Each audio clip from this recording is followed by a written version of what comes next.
Hi friends, டே 27 wait மெயின்டெனன்ஸாக பார்க்க போகிறோம். இன்றைக்கி மார்னிங் பிரேக்ஃபாஸ்ட்டாக 2 இட்லி பொடி எடுத்தாச்சு. எண்ணெய் இல்லாமல் எது எடுத்தாலுமே நம்ம உடம்புக்கு ஒரு பிரச்சனை வராது. ஒரு டேபிள் ஸ்பூன் ஆயிலில் 120 கேலரி இருக்குது. நம்ம எப்பொழுதுமே கேலரி கணக்கு பண்ணி தான் சாப்பிட்ணும். அப்போ தான் நம்ம வெயிட் கரெக்டாக மெயின்டைன் ஆகும். இன்றைக்கி வந்திருக்க ஒர்க் பார்த்திங்கன்னா எலக்ட்ரிக்கல் ஒர்க் அண்ட் ப்ளம்பிங். ஆக்சுவலாக இது ரீபில்டிங் ஒர்க்கு.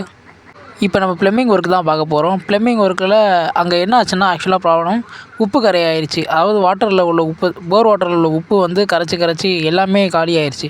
நம்ம மறுபடியும் எல்லாத்தையும் முதல்லேருந்தே செட் பண்ணி தரோம் புதுசாக வாங்கி.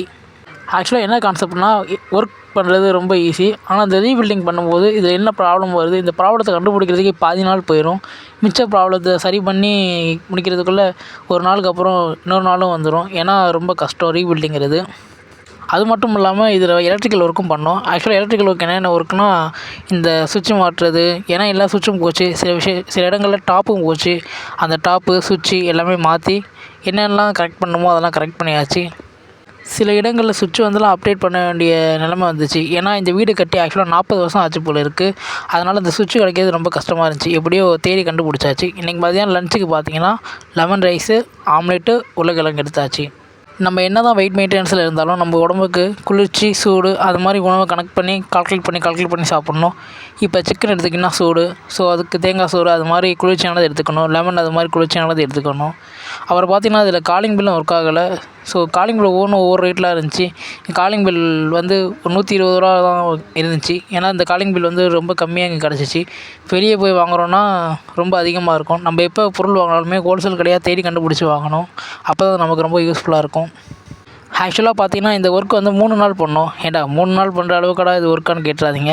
ஏன்னா இதில் எதுவுமே ஒயர்லாம் அங்கங்கே ஷார்ட் சர்க்யூட் ஆகிடுச்சு. அந்த ஷார்ட் சர்க்யூட்லாம் கண்டுபிடிச்சி அதெல்லாம் சரி பண்ணி மறுபடியும் அங்கே எதுவுமே நாங்கள் புதுசாக மாட்டல, எல்லாத்தையும் ஆல்டர் பண்ணி என்னென்ன விஷயங்கள்லாம் நாங்கள் சரி பண்ணுமோ அதை சுவிட்சை மட்டும் மாற்றணும். அதாவது சில இடத்துல டாப் சரி பண்ணோம், சுவிட்சு மாற்ற வேண்டிய இடத்துல சுவிட்ச் மாற்றணும். ஏன்னா ரீபில்டிங் ஒர்க்குனா இதுதான். பில்டிங்கில் பண்ணுற ஒர்க்கு கூட ஓரளவுக்கு ஈஸியாக இருக்கும். இந்த ரீபில்டிங் பண்ணும்போது நமக்கு ரொம்ப கஷ்டமாக இருக்கும். இன்றைக்கி டின்னருக்கு பார்த்திங்கன்னா ஃப்ரூட்ஸ் தான் எடுத்துக்கிட்டேன். டின்னர் வந்து எப்பொழுதுமே நம்ம தூங்க போகிறதுக்கு ஒரு மணி நேரம் இல்லை ஒரு 1.5 மணி நேரத்துக்கு முன்னாடியாவது எடுத்துக்கணும். ஆக்சுவலாக 3 ஹவர்ஸ்க்கு முன்னாடி தான் நம்ம டின்னர் எடுத்துக்கணும்.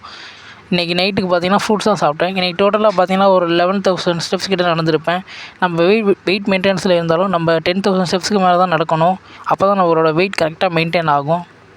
நம்ம எப்போ ஃபுட் எடுத்துக்கிட்டாலுமே அதில் வந்து high protein, rich fibre and low கார்போஹைட்ரேட்டாக எடுத்துக்கணும். அதாவது அதில் ஃபைபர் கண்டென்ட் அதிகமாக இருக்கணும், ப்ரோட்டீன் கண்டென்ட் அதிகமாக இருக்கணும், கார்போஹைட்ரேட் எவ்வளோ கம்மியாக இருக்கணுமோ அவ்வளோ கம்மியாக இருக்கணும். This video sponsored by mod shopping app. இந்த பை மோட் ஷாப்பிங் ஆப்பில் உங்களுக்கு தேவையான பொருட்களை ரிவ்யூ பார்த்து செக் பண்ணி வாங்கிக்கலாம். இது ரொம்ப யூஸ்ஃபுல்லாக இருக்குது, யூஸ் பண்ணிக்கோங்க.